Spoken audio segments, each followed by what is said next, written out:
Hello students. कैसे हो आप लोग? गाइज एक इम्पॉर्टेंट इन्फॉर्मेशन है। जो भी बच्चे एसएससी सीएचएसएल के लिए तैयारी कर रहे हैं, ठीक है, उनके लिए ये इन्फॉर्मेशन है कि जो 2020 का ये एग्ज़ाम होने वाला है, पहले तो आपको पता है कि 12 अप्रैल से स्टार्ट होने वाला है। दैट मीन्स कि आपके पास लास्ट फ्यू डेज़ बचे हुए हैं, ठीक है। तो कल यानी कि 27 मार्च को अनअकैडमी पे एक इम्पॉर्टेंट सेशन होने वाला है, जो कि मॉर्निंग 9 AM से इवनिंग 9 PM तक चलेगा, यानी कि 12 घंटे होंगे और इसमें 12 एजुकेटर्स पढ़ाने वाले हैं, ठीक है। तो अगर आप सीएचएसएल के लिए तैयारी कर रहे हैं तो ये एक मेगा मैराथन होगा, जिसमें कि बहुत सारी इंपॉर्टेंट क्लासेस होंगी। मेन आपके इंपॉर्टेंट जो 4 चैप्टर्स हैं, इंग्लिश, जीएस, रीजनिंग और मैथ्स, तो इसमें मैं आपको पता है मैथ्स डील करने वाला हूँ। तो ये आपकी क्लासेस स्टार्ट होंगी मॉर्निंग में 9 AM से और 9 PM तक जाएंगी, जिसमें कि 3 PM पे मैं अपनी क्लास लूँगा। So if you are interested तो कल की आपको ये मेगा मैराथन इसको स्किप नहीं करना है, ठीक है। तो CHSL 2020 जो भी बच्चे प्रिपरेशन कर रहे हैं उनके लिए इंपॉर्टेंट टिप्स एंड टेक्निक्स, क्या आपको लास्ट मिनट में प्रिपेयर करना है, किस तरह से प्रिपेयर करना है, उसमें डिस्कशन करेंगे। जिसमें कि मैं आपको मैथ्स में एडवांस मैथ्स के क्या इंपॉर्टेंट फॉर्मूलाज हैं जो कि आपको ध्यान रखना चाहिए, ये क्लास मैं कल प्रिपेयर करूँगा, ठीक है। तो अगर आप देखना चाहते हैं तो प्लीज़ अनअकैडमी को सब्सक्राइब कर लें, अनअकैडमी ऐप को इंस्टॉल कर लें, और उसमें अगर आप न्यू हैं तो आपको जो मेरा कोड है उसको इस्तेमाल करना है, दैट इज़ AT2021, ठीक है। ये कोड अगर आप इस्तेमाल करेंगे तो आपकी जो भी क्लासेस हैं वो फ्री में रन करेंगी फॉर फ्यू डेज़, ठीक है।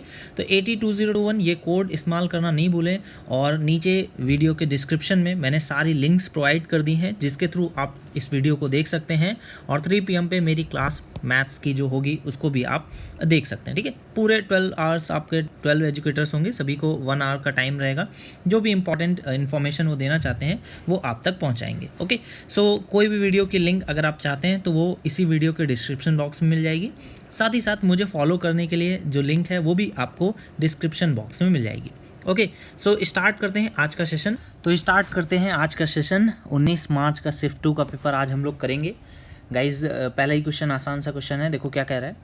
एक समद्विबाहु समकोण त्रिभुज है। समद्विबाहु यानी कि दो भुजाएं बराबर हों तो आप कहोगे परपेंडिकुलर और बेस बराबर होगा, 1 1 मान लिया, तो इसका कर्ण कितना हो जाएगा, √2 के बराबर। तो एरिया कितना होगा, अगर मैं कहूँ ये 1x है, ये भी 1x है और ये √2x है, तो एरिया हो जाएगा हाफ x², ये वैल्यू 1 to 1 के बराबर। तो यहाँ से x की वैल्यू कितनी आ जाएगी, 11√2 के बराबर। ये आपकी x की वैल्यू आ गई। इसका कर्ण ज्ञात करना है, √2 से मल्टीप्लाई कर दोगे, ये कितना आ जाएगा, 22 के बराबर। ये इसका करेक्ट आंसर हो जाएगा। नेक्स्ट क्वेश्चन है, दो वृत्त की त्रिज्याएं हैं कितनी कितनी, 4 सेंटीमीटर है, ठीक है। इनके केंद्रों के बीच की दूरी 17 सेंटीमीटर है। तो आपने कहा दोनों की अगर ये 4 ही है तो इनके बीच की दूरी कितनी हो जाएगी, ये 9 हो जाएगी। आपको बताना है अनुप्रस्थ स्पर्श रेखा, है ना, ट्रांसवर्स टेंजेंट आपको बतानी है। आपने कहा देखो डायरेक्ट कॉमन टेंजेंट और ट्रांसवर्स टेंजेंट दोनों के लिए ही आपको फॉर्मूला हमेशा याद होनी चाहिए। हमेशा एक तरीका याद रखो जिससे कि आप कभी भी कंफ्यूज नहीं होगे। देखो दोनों फॉर्मूलाज में जो पार्ट कॉमन है उसको तो आप हमेशा याद रखो, ओ डैश का स्क्वायर यानी उनके बीच की डिस्टेंसेस का स्क्वायर, ये दोनों ही फॉर्मूलाज में होता है। इसके बाद इसमें घटाया जाता है, इसमें भी घटाया जाता है। यहाँ पर जो नंबर होता है वो मैटर करता है। देखो डायरेक्ट कॉमन टेंजेंट क्योंकि इसकी लेंथ ज़्यादा होती है तो आप यहाँ पर रेडियसेस का डिफरेंस यहाँ पर आप इसमें से घटाते हो ताकि ये वैल्यू छोटी रहे, ओवरऑल वैल्यू बड़ी आए। जबकि ट्रांसवर्स कॉमन टेंजेंट में रेडियस का सम यानी कि बड़ी वैल्यू आप घटाते हो ताकि ओवरऑल ये वैल्यू छोटी आए। तो आपने कहा यहाँ ओ डैश का डिफरेंस कितने का है, 17 का गिवन है क्वेश्चन में, और इनके बीच की डिस्टेंस कितनी हो जाएगी, आपने कहा R1 और R2 कितना हो जाएगा, 8 का स्क्वायर। तो 8 15 17 आपको पता है ट्रिपलेट, तो 15 का स्क्वायर बन जाएगा ये, और स्क्वायर रूट के बाहर निकालोगे तो 15 सेंटीमीटर, ये इस क्वेश्चन का करेक्ट आंसर हो जाएगा। अगर आपसे डायरेक्ट कॉमन टेंजेंट पूछा जाए तो क्योंकि इनकी जो ये रेडियाई है वो क्या है, आपस में सेम है, तो अगर रेडियाई सेम है तो जो उनके बीच की डिस्टेंस है वही डायरेक्ट कॉमन टेंजेंट की भी लेंथ होगी। तो इनके सेंटर्स के बीच की डिस्टेंस कितनी है, आपने बोला 17, तो यही इनकी डायरेक्ट कॉमन टेंजेंट की लेंथ भी हो जाएगी, ओके। चलो अगला क्वेश्चन देखो क्या बोल रहे हैं। 5 घंटे में एक कार है वो कितने 150 किलोमीटर की दूरी को तय करती है, कितना टाइम लेती है, आपने कहा 5 घंटे का टाइम लेती है। तो स्पीड अगर मैं इसकी लिखूँ तो कितनी है, 30 किलोमीटर पर आवर, ये स्पीड हो गई। बोला यदि अपनी सामान्य चाल की 1/3 से चले तो कार अब कितने से, 10 से चलने लग जाए। आपने कहा अगर 10 से चलने लग जाएगी तो स्पीड आपने क्या किया, 1/3 कर दिया, तो टाइम क्या हो जाएगा, जस्ट 3 गुना 15 घंटे आपको लगेंगे। है ना। तो आपको बताना है तो समान दूरी तय करने में कितना समय लगेगा। आपने कहा समान दूरी रहेगी 150 किलोमीटर, तो लगने वाला समय कितना अधिक लगेगा। आपने कहा 10 घंटे, ये इसको एक्स्ट्रा टाइम लगेगा। ठीक है, अगले क्वेश्चन पे आ जाओ। नेक्स्ट क्वेश्चन बोला 150 रुपये मुद्रित मूल्य है, उसे 30% और 40% के 2 क्रमिक छूट दिए जाते हैं। आपने कहा 30% का डिस्काउंट यानी 10 पे 3 का 7 रुपये में सेल किया, 10 रुपये पे 4 का डिस्काउंट यानी कि 6 पे सेल किया। तो मैंने कहा 100 की जो वैल्यू है वो या तो मैं लिखूँ 42, या फिर 2 से कट कर दोगे 3, 2 से कट करोगे 5, या फिर मैं लिख सकता हूँ 50 रुपये की जो वैल्यू है वो कितना 21 में सेल हो रही है। आपसे क्वेश्चन में बोल रहा है कि विक्रय मुद्रित मूल्य कितना 150 है। आपने कहा जो इसका मार्क प्राइस है वो 150 है, यानी 3 से गुणा हुआ, तो यहाँ भी 3 से गुणा कर दोगे, ये कितना हो जाएगा 63, ये इसका सेलिंग प्राइस हो जाएगा। ठीक है, अगला क्वेश्चन देखो क्या कह रहा है। 5 वर्ष की अवधि के बिस्किट निर्यात को दिखाया गया है। 5 सालों में जो बिस्किट सेल होता है उसको दिखा रहा है। जो आपका ग्रे कलर से है ये क्या है, आपको दिखाता है ग्राफ क्वांटिटी को, और जो कलरलेस है वो क्या दिखाता है वैल्यू इन करोड्स। ओके, तो ये आपकी वैल्यू है, आपको बताना प्रति टन मूल्य। तो ये टन में है, ये मूल्य है, तो प्रति टन है, यानी क्वांटिटी से डिवाइड कर देना है। किन 2 वर्षों में समान था ये आपको बताना है। देखो यहाँ पे डिवाइड करोगे तो ये 1.5 हो जाएगा, यहाँ पे 2 हो जाएगा, यहाँ पे 2 से थोड़ा सा ज़्यादा है ना, एग्जैक्ट आपकी वैल्यू कुछ आ जाएगी, 15 से काटोगे 2.2 के अप्रॉक्स आएगी। यहाँ पर देखोगे तो 16 दूनी 32 और 8 है तो 2.5 आ जाएगी। यहाँ पर भी 2 से डिवाइड करोगे तो 2.5 आ जाएगी। तो आपने कहा 2008 और 9 में ये जो रेट है वो क्या है, सेम है। अगला क्वेश्चन है, आपको दिया गया कॉट थीटा का मान कितना है 3/2, तो टैन थीटा कितना हो जाएगा, ये हो जाएगा 2/3। ठीक है, तो टैन थीटा अगर 2/3 है, तो अगर मैं एक ट्राइंगल बना लूँ तो ये टैन थीटा है 2/3, तो ये कितना हो जाएगा 3 का स्क्वायर 9, 2 का स्क्वायर 4, यानी √13। अच्छा, अब देखो कॉस थीटा का मान यहाँ से आप निकाल सकते हो। कॉस थीटा कितना आ जाएगा, आधार बटे कर्ण, आपने कहा 3/√13 हो जाएगा। और साइन थीटा कितना हो जाएगा, लंब बटे कर्ण, ये हो जाएगा 2/√13। ठीक है, ये आपकी वैल्यूज़ आ जाएंगी। आपने कहा कॉस थीटा कितना हो जाएगा, ये वैल्यू 3 हो जाएगी, माइनस टैन थीटा कितना है 2/3, तो ये 2 हो जाएगा, अपॉन में ये आपका 2 हो जाएगा, और प्लस में साइन कितना है 2, तो ये आपकी वैल्यू कितनी आ जाएगी 1/4 के बराबर। ये बी पार्ट इसका करेक्ट आंसर हो जाएगा। नेक्स्ट क्वेश्चन देखो, अच्छा क्वेश्चन है, आपको पावर 4 दिया गया है, पावर 1 तक जाना है। कैसे जाएंगे, दोनों तरफ 2 जोड़ दो, तो आपने 2 जोड़ दिया तो ये क्या बन जाएगा, ये बन जाएगा 14161। अब ये आपको पता है कि ये किसी नंबर का एक परफेक्ट स्क्वायर होगा, क्योंकि यहाँ पर आपका क्या बन गया x² अपॉन 1/x² का होल स्क्वायर बन गया। तो ये परफेक्ट स्क्वायर होगा, लेकिन ये किसका होगा, कैसे बताते हैं। आपने कहा 2 डिजिट्स को अलग कर लो और बाकी नंबर्स को अलग कर दो। ये यूनिट डिजिट 1 है, यानी कि आइदर 1 का स्क्वायर होगा या 9 का स्क्वायर होगा यूनिट डिजिट में। और यहाँ पर इससे छोटा परफेक्ट स्क्वायर नंबर देखोगे तो 11 का 121, 12 का 144, तो 11 यहाँ पर आ जाएगा। तो आपने कहा 1 आइदर ये 111 का स्क्वायर है या फिर 119 का स्क्वायर है। अच्छा, 111 का स्क्वायर क्या आपको लिखना आता है, देखो 11 का अगर मैं 11 से गुणा करता हूँ तो कितना आता है 121।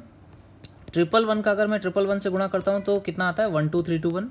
अगर मैं 4 बार 1 का गुणा 4 बार 1 में से करूँगा तो ये कितना आता है 1234321। ठीक है, ये मल्टीप्लिकेशंस आप ध्यान रखो, कई बार आपके एग्जाम में यूज़ पड़ेगा इसका। तो आपने कहा 111 का तो स्क्वायर नहीं है, और 111 का स्क्वायर कितना आता है 12321 आता है, ये उससे बड़ी वैल्यू है, यानी कि ये 119 का स्क्वायर है। तो आपको यहाँ से x² अपॉन 1/x² की वैल्यू पता चल गई 119 है।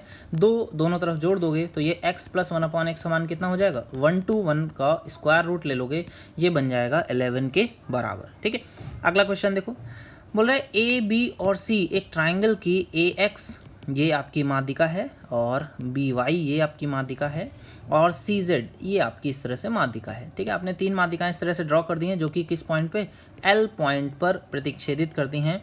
यदि ट्राइंगल का एरिया कितना है 30 सेंटीमीटर स्क्वायर है, 30 सेंटीमीटर स्क्वायर है, तो चतुर्भुज किसको BX L और Z, तो ये वाला आपको चतुर्भुज आपको बताना है, इस चतुर्भुज का मान क्या होगा। अब देखो मैंने आपको बताया है कि कभी भी अगर आप माध्यिका का ये सेंट्रॉइड पॉइंट देखते हो तो ये 6 इक्वल पार्ट्स में इस ट्राइंगल को ब्रेक करता है। आपने कहा 1 2 3 4 5 6, ठीक है 6 बन गए। तो 6 की वैल्यू कितनी है, अगर 30 है तो 1 की वैल्यू कितनी आ जाएगी, आपने 1 की वैल्यू 5 आ जाएगी। तो यहाँ पर देखो BX L Z में कितने हैं, आपने कहा 1 और 1 2 है, तो 2 का एरिया कितना हो जाएगा, आपने कहा ये 10 के बराबर, ये इस क्वेश्चन का राइट आंसर हो जाएगा। अगला क्वेश्चन है, आपको दिया गया वेट इन किलोग्राम। ठीक है, वेट इन किलोग्राम दिया है, नंबर ऑफ टीचर्स विभिन्न समूहों में शिक्षकों की संख्या का निरूपण करता है, और ग्राफ का अध्ययन करिए और प्रश्नों का उत्तर दीजिए। देखो भाई, बोला निम्न में से किस वजन के समूह के शिक्षकों की संख्या अधिकतम है। तो देखो अधिकतम कहाँ है, 9 है, तो ये किस में है, 60 से 65 है। तो 60 से 65 में ये नंबर ऑफ टीचर्स है, तो ये अधिकतम कहाँ पे 9 है, 60 से 65 में। अगला क्वेश्चन देखो, 5 वर्ष में बिस्किट निर्यात को दिखाता है, तो बताना है किस वर्ष में निर्यात प्रतिशत वृद्धि पूर्व वर्ष से अधिकतम थी, है ना, इन विच ये percentage increase in exports was maximum from its preceding year. तो आपको बताना है कि किस वर्ष में जो एक्सपोर्ट है वो मैक्सिमम था, किससे कंपेयर करते हुए, फ्रॉम इट्स प्रीसीडिंग ईयर, इसके पिछले साल से किस साल कम सबसे ज़्यादा था, है ना, हाईएस्ट परसेंटेज इंक्रीज आपको बताना है। अब देखो 2005, अगर मैं 2006 को देखूं, ठीक है, तो पिछले साल के कंपैरिजन में यहाँ तो कम हो गया, तो ये तो बात नहीं बनेगी। और इसके क्योंकि पिछले साल कोई है नहीं, तो इसको हम आंसर कर नहीं सकते हैं। 2007 में अगर देखूँ तो आपने कहा 2007 में एक तरह से 100% का इंक्रीज़ है, ठीक है, तो ये चलेगा। 2008 में आप देखोगे तो 2007 के कंपैरिजन में 10% से भी कम है ना, 150 था, 160 ही हुआ। और यहाँ पर भी आप देखोगे तो 20 या 30% अप्रॉक्सीमेट है, और इससे ज़्यादा वैल्यू नहीं है। तो सबसे ज़्यादा जो प्रीसीडिंग ईयर के कंपैरिजन में मिला वो 2007 में मिलेगा, ठीक है, 2007 इसका करेक्ट आंसर हो जाएगा। बोला x की वैल्यू अगर tan 40 है तो 2 tan 50 का मान क्या होगा। अच्छा देखो भाई, tan 40 को आप क्या लिख सकते हो, इसको आप cot में 50 लिख सकते हो, क्योंकि आपको पता है tan a जो होता है वो cot b के बराबर होता है, जबकि a प्लस b कैसे हो, कॉम्प्लीमेंट्री एंगल्स हो, 90 डिग्री हो, है ना। इसी वजह से हम लोग अगर इनको मल्टीप्लाई करते हैं tan a tan b को, तो ये 1 भी होता है ना।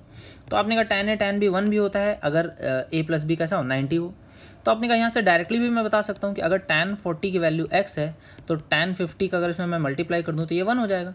तो tan 50 की वैल्यू मैं डायरेक्टली लिख सकता हूँ, ये अगर tan 40 x है तो ये लिख सकता हूँ 1/x के बराबर। तो 2 tan 50 कितना हो जाएगा, 2/x, ये इसका आंसर हो जाएगा। अगला क्वेश्चन देखो, विभाजन के एक प्रश्न में जो भाजक है वो भाजक यानी कि जो डिवाइड करता है, ठीक है, वो भागफल का, ये भागफल होता है, इसका 6 गुना है, ठीक है, अगर ये 1 है तो ये 6 है, और शेषफल 3 गुना है, ठीक है। The divisor is 6 times the quotient and 3 times the remainder. अच्छा 3 टाइम्स द रिमाइंडर, ये जो है भाजक किसका, शेषफल का 3 गुना है, तो शेषफल कितना होगा, 2 होगा। तो बस आपको संख्या बतानी है, आपने कहा संख्या बता देंगे, कितनी संख्या आएगी। अच्छा देखो यहाँ पर शेषफल दिया गया है, 2 की वैल्यू कितनी है, 40 है, तो आपने कहा 2 की वैल्यू 40 है, तो 1 की वैल्यू कितनी, 20 हो जाएगी, और 6 की वैल्यू कितनी हो जाएगी, 120, है ना, 3 से गुणा कर देंगे तो ये आपकी संख्या आ जाएगी। देखो इसको इसमें गुणा करते हो, भाजक का गुणा करते हो किसमें, भागफल में, तो ये आ जाता है 12 दूनी 2400, और इसमें रिमाइंडर जोड़ देते हो 40, तो ये आपकी संख्या बन जाती है 24 और 40, ये इस क्वेश्चन का राइट आंसर हो जाएगा। अगला क्वेश्चन क्या बोल रहा है, 2 वृत्त की त्रिज्या क्रमशः 20 और 5 सेंटीमीटर है, बिंदु P पर बाह्य रूप से एक दूसरे को स्पर्श करती हैं। ए बी क्रमशः केंद्र R और S के उन दोनों वृत्तों के प्रत्यक्ष उभयनिष्ठ स्पर्श रेखा है, ए बी की लंबाई ज्ञात कीजिए, ठीक है। इंग्लिश में क्वेश्चन पढ़ लो, 2 circles of radii 20 and 5 centimetre touch each other externally at point P, ठीक है। ये आप एक दूसरे को एक्सटर्नली कहीं एक पॉइंट P पर टच करते हो, ठीक है। तो आपने कहा ठीक है भाई टच करा देते हैं, ये आपका हो गया, 1 की 20 हो गई, 1 की 5 हो गई, ठीक है। ये पॉइंट आपका कौन सा है, P हो गया। A B is direct common tangent है ना, तो ये आपकी डायरेक्ट कॉमन टेंजेंट हो जाएगी, ये आपकी डायरेक्ट कॉमन टेंजेंट हो गई, ओके। और क्या बोल रहा है, A B is direct common tangent of 2 circles with centres R and S respectively, the length of A B. अच्छा यही लेंथ आपको बतानी है, तो डायरेक्ट आपका फॉर्मूला भी रहता है, और आप यहाँ से इसको निकाल भी सकते हो। देखो डायरेक्ट फॉर्मूला आपको पता है क्या क्या होता है, ओ डैश का स्क्वायर, तो ओ डैश का स्क्वायर कर दोगे 20 और 5 25 का स्क्वायर हो जाएगा। और डायरेक्ट कॉमन टेंजेंट है तो आपको पता है इसको क्या करते हैं, डिफरेंस से, किसके, उनके रेडियस के डिफरेंस से घटा देते हैं। तो 20 और 5 ये कितना हो जाएगा, 15 का स्क्वायर, और इसका आप अंडर रूट ले लोगे तो ये वैल्यू आ जाएगी, कितनी आ जाएगी, 25 में से 15 घटाओगे तो कितना बचेगा 10, और 25 में 15 जोड़ दोगे तो कितना हो जाएगा 40। तो ये आपका आंसर आ जाएगा कितना, 20 के बराबर, ये इसका करेक्ट आंसर हो जाएगा, ठीक है। तो ये आपका आंसर आ जाएगा, क्लियर है। इसको करने का एक और तरीका होता है डायरेक्ट, इसका एक और फॉर्मूला भी होता है, that is 2 root A B, जहाँ पर a क्या है, इसकी रेडियस है, और b क्या है, इसकी रेडियस है। तो a और b ये करोगे तो कितना आ जाएगा, 20 × 5 ये 100, तो 2 रूट 100 करोगे तो ये भी 20 के बराबर आ जाएगा। तो दोनों फार्मूलाज हैं, ये आपका बेसिक डायरेक्ट कॉमन टेंजेंट का फॉर्मूला हो गया, और जब इनके बीच की डिस्टेंस जो होती है वो खत्म हो जाती है और आपस में एक्सटर्नली टच करते हैं, तो 2 रूट ए बी भी आप लगा सकते हो, इससे आपका आंसर और जल्दी आ जाएगा, ठीक। क्या बोल रहा है अगला क्वेश्चन, कमल और अनिल 8 दिन और 14 दिन में एक तालाब को खोद सकते हैं, ठीक है भाई। तो आपने का टोटल काम मान लें 56, तो ये 7 और ये 14 चौको 56। यदि खुदाई की कुल मजदूरी 4400 रुपये है तो अनिल कितना पैसा कमाएगा? Kamal and Anil can dig a point it respectively if the total expense is then how much will Anil earn. तो अब ये बेसिक क्वेश्चन ये कहना चाहता है कि जब मिल करके काम करेंगे तब, तो मिल करके काम करेंगे तो आपने कहा जो जिस रेट में उनकी एफिशिएंसी होगी उसी रेट में डिवाइड होगा, 11 की वैल्यू 44 हो जाएगी। तो अनिल को कितना मिलेगा? 4 मिलेगा, तो 4 चौको 16, तो आपने कहा ये इसका आंसर हो जाएगा 1600 रुपये। ठीक है, चलो अगले क्वेश्चन पे आ जाओ। Triangle X Y Z, X Y और जेड है, इसका परिकेंद्र है ना, सरकम सेंटर आपको दिया गया है L है। ओके, एंगल एक्स कितना है? 40 डिग्री है, तो आपको बताना है वाई जेड और L। अच्छा, ये वाला एंगल आपको फाइंड आउट करना है ये। अच्छा, मैं पूछता हूँ कि ये वाला एंगल कितना होगा? सेंटर अगर आपने कहा ये 40 है तो ये 80 हो जाएगा, दुगुना होता है। अब आपको पता है क्योंकि ये रेडियस होती है, परिकेंद्र है तो ये रेडियस होती है, तो ये दोनों एंगल्स आपस में कैसे होते हैं? बराबर बराबर होते हैं। तो आपने कहा 100 डिग्री बचा है, बराबर बराबर बांटोगे तो कितना? 50-50 जाएगा, ये इसका करेक्ट आंसर हो जाएगा। अगला क्वेश्चन है, आपको बताना है, क्या बताना है भाई? यहाँ पर है 25 माइनस 16 और ये इस तरह से यहाँ पर आई थिंक ये 8 2 बार हो गया है, इसको एक बार लिखेंगे तो ये 8 और 3 कितना हो गया? 11। सबसे पहले बार की प्रायोरिटी होती है ना, वी बॉड मास होता है, तो बार को ही इंग्लिश में क्या कहते हैं? वर्नाकुलम। तो ये आप बोलोगे कि ये बार है या वर्नाकुलम है ना, ऊपर में इस तरह से लाइन खींची गई है। तो ये 18 में से 11 जाएगा, ये कितना बचेगा? 7। ठीक है, अच्छा देखो यहाँ पर भी एक साइन और मिसिंग है, यहाँ पे एक माइनस का साइन और होगा, है ना, ये थोड़ा सा क्वेश्चन इनकम्प्लीट हो गया। तो 18 में से 11 जाएगा, ये बचेगा 7। 14 में से 7 घटाओगे तो ये फिर से 7 बचेगा। 16 में से इस 7 को आप घटाओगे तो ये 9 बचेगा, और 25 में से ये 9 घटाना है तो ये आपका आंसर 16 आ जाएगा। ठीक है, यहाँ पे एक माइनस साइन है और यहाँ पर एक 8 ये जो है एक्स्ट्रा है। ठीक है, चलो अगले क्वेश्चन पे आ जाएंगे। a माइनस बी की वैल्यू दी गई है 18 और a cube minus B cube का मान है 3 to 4।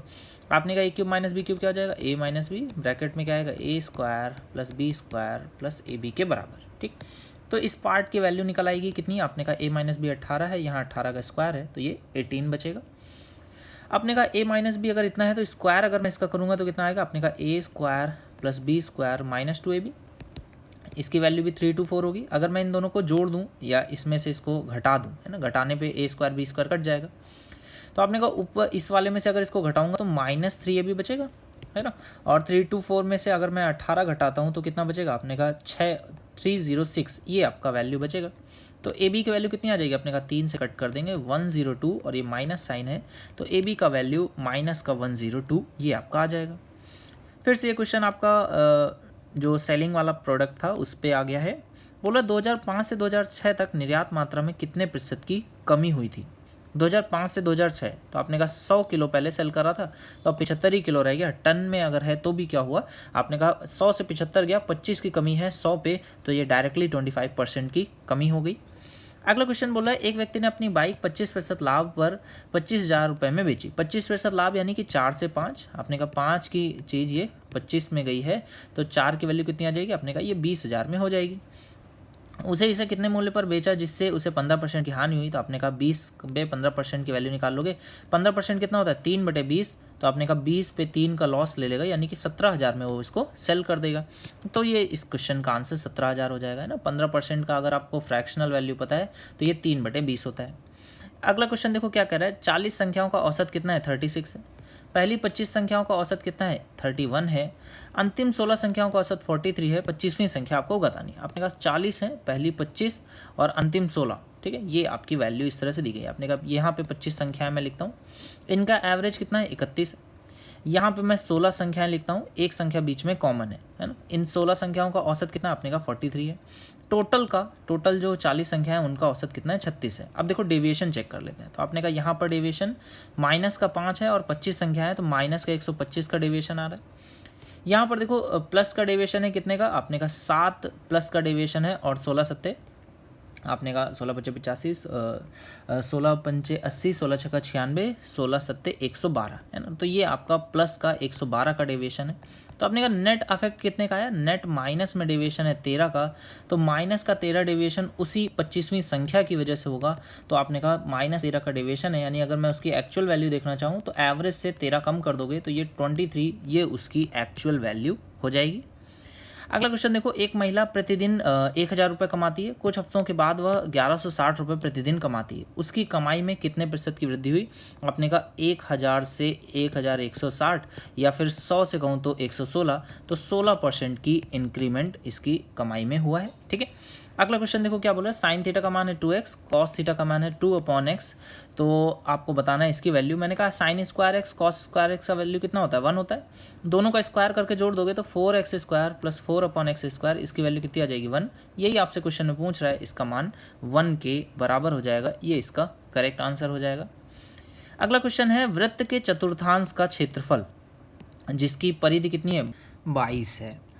तो ये 22 किसकी है? अच्छा ये देख लो, the area of quadrant of circle whose circumference, ये भाई कंप्लीट वाले की 22 है ना, कंप्लीट वाले की 22 है। तो आपने कहा अगर रेडियस 7 होती है तो सर्कम्फरेंस कितना? 44 होता है। यहाँ पर कितना है? आपने कहा 22 है, तो रेडियस कितनी हो जाएगी? 3.5। अब 3.5 अगर रेडियस है तो आपका एरिया कितना आएगा? आपने कहा एरिया होगा 38.5, ये इसका एरिया होता है जब हाफ रेडियस होती है। तो आपको उसका भी पूरा नहीं, उसका भी 1/4 वैल्यू बतानी है। तो 1/4 वैल्यू कैसे निकलेगी? आप 1/4 इसका निकालोगे तो आधा करोगे तो 19.25, उसका भी आधा करोगे तो 9, और 1.2 का आधा कितना हो जाएगा? 625, तो पॉइंट में आ जाएगा 9.625, ये इस क्वेश्चन का करेक्ट आंसर हो जाएगा।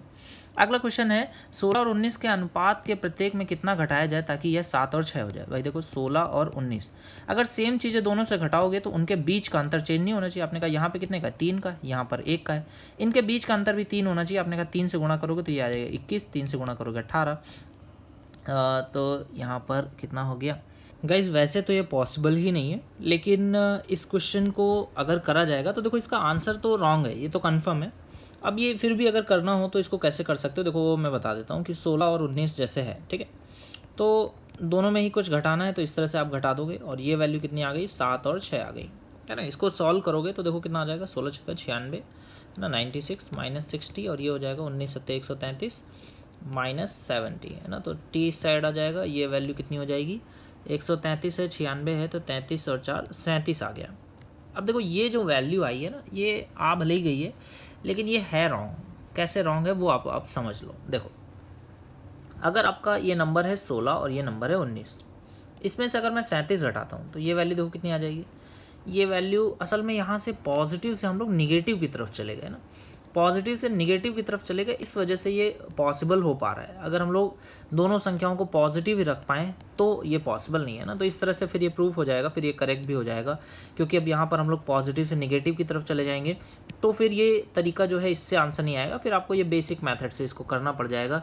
और उस केस में ये कितना बचेगा? आपका 21 बचेगा माइनस में, और यहाँ पर कितना बचेगा? ये आपका 18 बचेगा माइनस में। हाँ तो ठीक है, फिर ये क्वेश्चन करेक्ट है, लेकिन ये है कि इसको बेसिक से करना पड़ेगा। जब आपका एक नंबर जो बड़ा था, है ना, जैसे 19 यहाँ बड़ा था और यहाँ पर क्या हो गया? ये 18 हो गया, ये छोटा हो गया, जबकि दोनों में से ही घटा रहे हो, और यहाँ 16 जो था वो अब 21 हो गया, बड़ा हो गया।